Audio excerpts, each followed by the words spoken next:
I'm Yair Pinto, coming to you from the burnt forests surrounding Jerusalem, and Hamas continues to show signs of breaking and surrendering to Israel one piece at a time. Against the backdrop of Israeli soldier Idan Alexander's return home to Israel, the IDF has resumed striking terror infrastructures in the Gaza Strip, including air and artillery strikes, as ground units continue to be deployed and prepare for a large-scale ground maneuver in Gaza. Amidst these preparations, Prime Minister Netanyahu of Israel declared, "We will conquer Gaza and our security control there will be forever. We will bring you all the moving moments from the release of Idan Alexander, who was freed on Monday evening after being held hostage by Hamas for 584 days. We'll also share with you some of his testimony about his time in captivity and the brutal conditions in which he was held.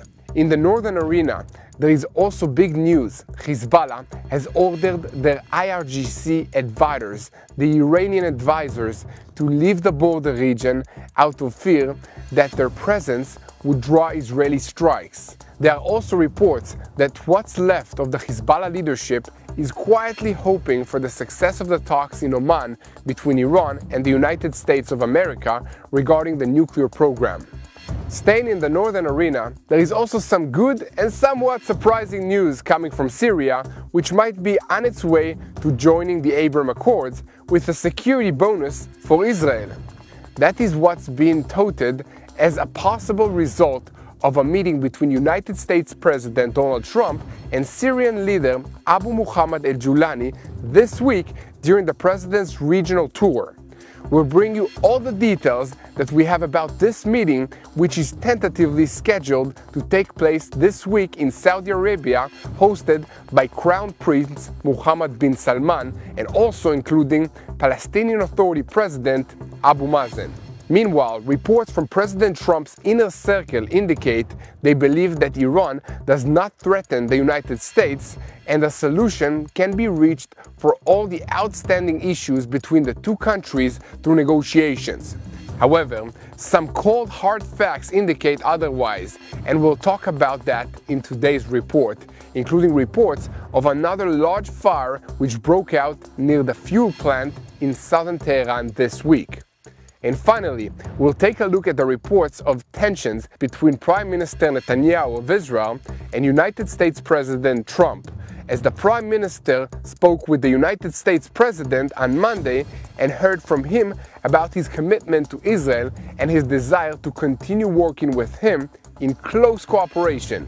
So we have a lot to talk about today, so let's dive into the details. I'm Yair Pinto, and this is your Boots on the Ground report about what is happening in Israel on day 585 of the war with Hamas, Hezbollah, the Houthis in Yemen, the Shia militias in Iraq, and all the other armed groups in this region who are taking their orders from Iran's Islamic Revolutionary Guards Corps, which is the head of the axis of evil in the Middle East.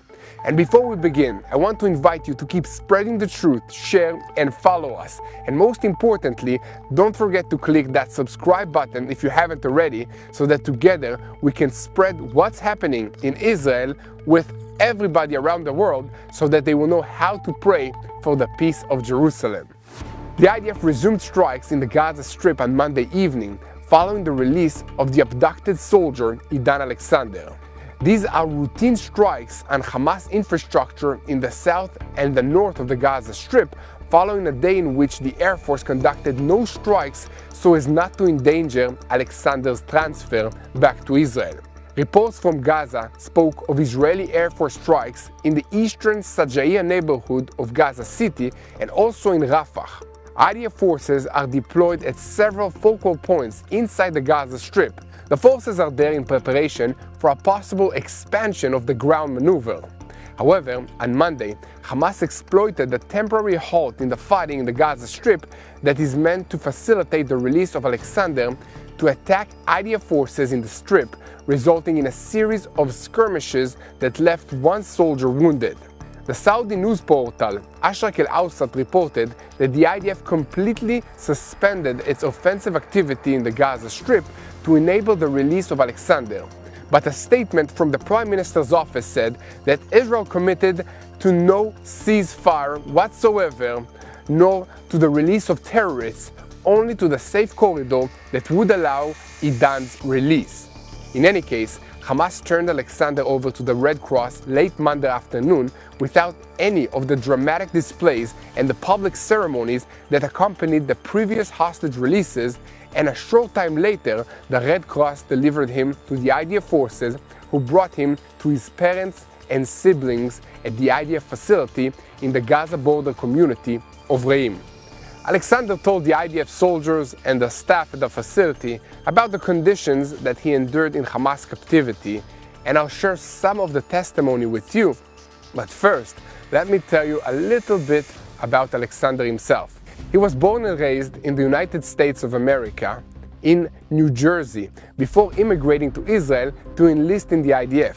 On October 7, 2023, he was on an IDF base near Kibbutz Nir Oz, when it was overrun by Hamas invasion on that day, and he was kidnapped along with 251 other Israelis into the Gaza Strip. For long weeks after his abduction, he suffered severe torture during Hamas interrogations as he was held alongside other hostages in a tunnel in the southern part of the Gaza Strip without daylight, and for an extended period was kept in a cage, shackled hand and foot. During his transfer from Hamas custody to the Red Cross, both Hamas and the Red Cross personnel had to help him into a vehicle because he had difficulty walking. However, his condition on Monday was improved from what it had been just a few months previously.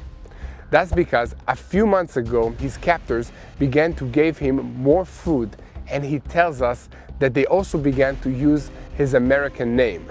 This might have been a hint to him that American officials were negotiating for his release, and on Monday, Hamas admitted that the release was a gesture to President Trump.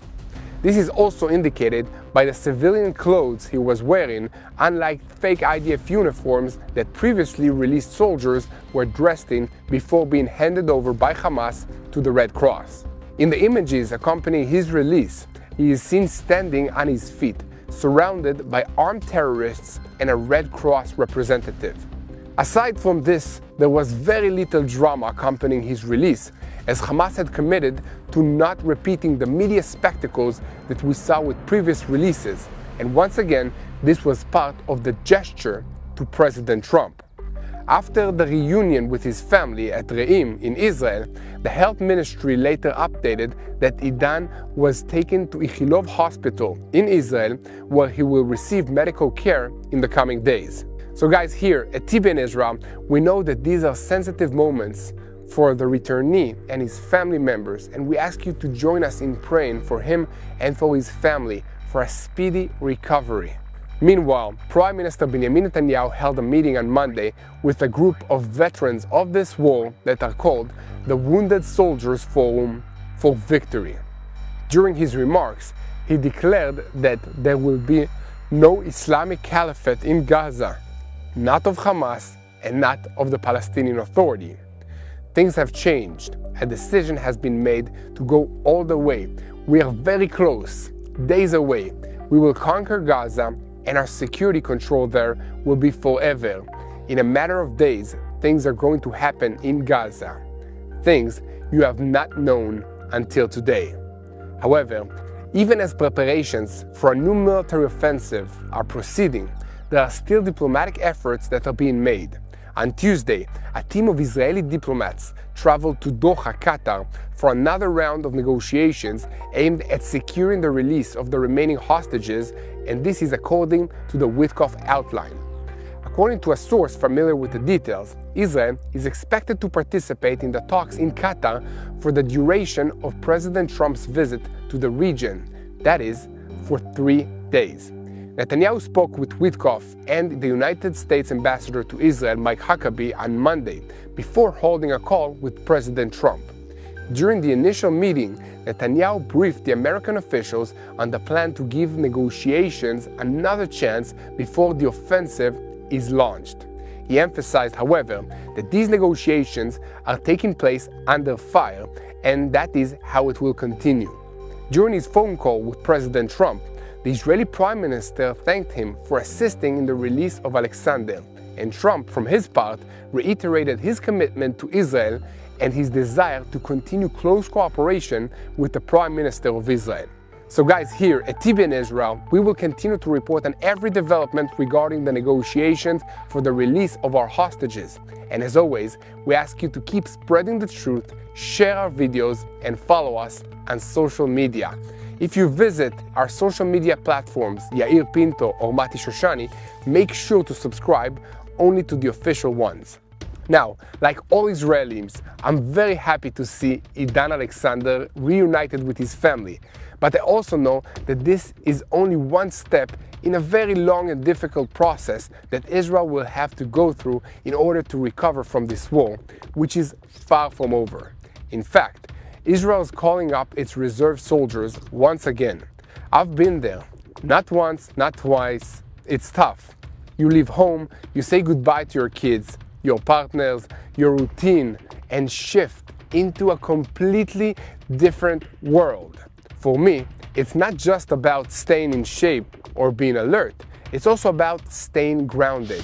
Faith played a big part in that, and prayer gave me focus when everything felt very heavy and confused. But I also had to take care of my body to keep going. That's why Vinya really helped me. I started using it during my reserve duty in this war. This Israeli supplement made from red grape cells. It helps get more blood to your heart, your brain, your muscles, and basically, it helps you feel more alive when you're running on empty. They also have a coffee version and a tea version that you can take in the morning instead of the pills. So if you want to try it, go to tbnisrael.com or call 800-638-1944. I leaned on my faith in God, and Vinya helped me stay strong when it counted. Now back to the news, and keeping our focus on the Gaza Strip, as there are reports of growing anarchy and confusion there, with Hamas using increasingly brutal measures to try and keep some resemblance of order and control. This has included public executions of people suspected of collaboration with Israel, and this is according to a report on Sunday in the Saudi newspaper Ashraq al-Awsat. And at the same time, Hamas is expressing concern over the new American plan regarding the distribution of aid to the Gaza Strip. This is a move that could damage one of the terror organization's main power sources, namely its current control of the aid mechanisms. And according to the report, in recent weeks, the Palestinian terror factions have intensified executions of suspects who collaborated with Israeli security entities, i.e., those who provided information about commanders, operatives, their homes, and other targets that were struck by Israel, information that Israel used to terminate several of these terrorist leaders. Palestinian sources told the newspaper that there is intensified activities by the security and the intelligence branches of the military wing of the Palestinian factions to track down collaborators who are interrogated before measures are taken against them. And meanwhile, the IDF is not just watching this happen. It was reported this week that Zakir Talib, one of the commanders of Hamas's Shaham unit that terrorizes the Gazan civilians and displays governments through violence and intimidation, was eliminated by an IDF operation. This is all part of the going discussion which began last Friday when United States Ambassador to Israel Mike Huckabee presented the American plan for distributing humanitarian aid to Gaza.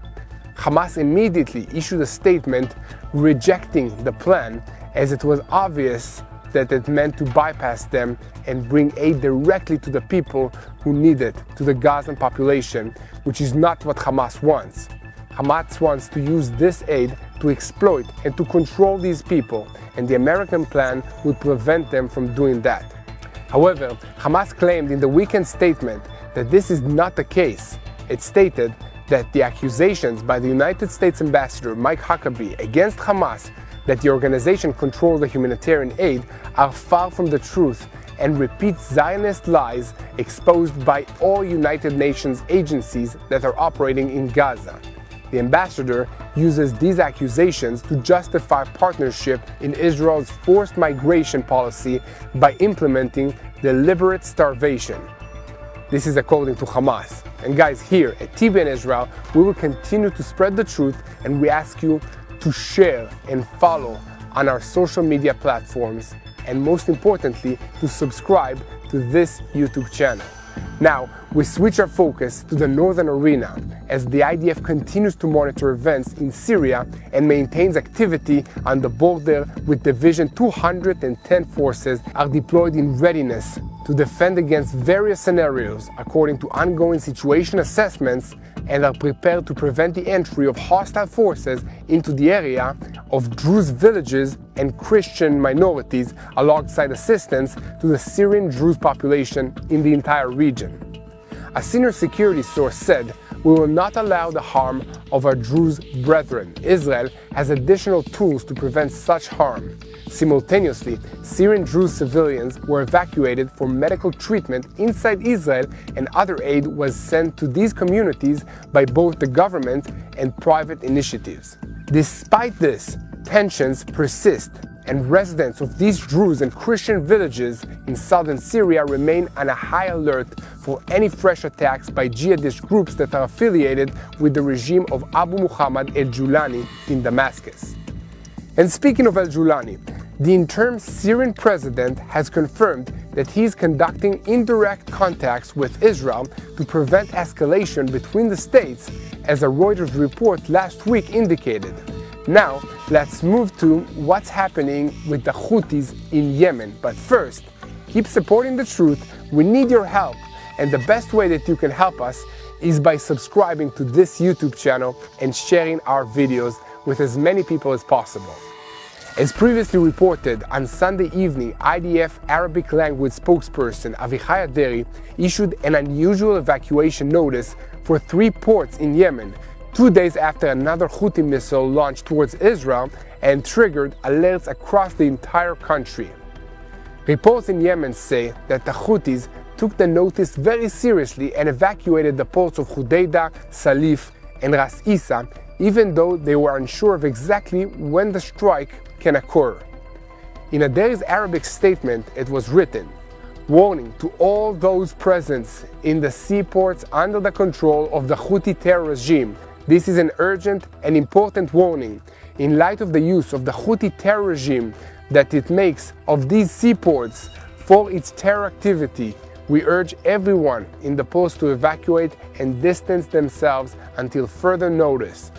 Failure to evacuate the ports until further notice endangers you, Hodeidah Port, El Salif Port, and Ras Isa Port." As noted, the notice is very general and does not specify a specific time for a strike. According to reports in Arabic media portals, residents of Houthi-controlled cities in Yemen are tired of being used as human shields by the Houthis. They say that the Israeli strikes destroyed infrastructure that the Houthis use for their own purposes, but which the civilian population also relies on. The residents also complain that the Houthi leadership stays in bunkers and military bases far away from the sea and the airports that Israel has hit. So they are in no danger from the strikes that Israel launches in retaliation for the ballistic missiles that the Houthis fired at Israel, or even the recent American air campaign against the Houthis.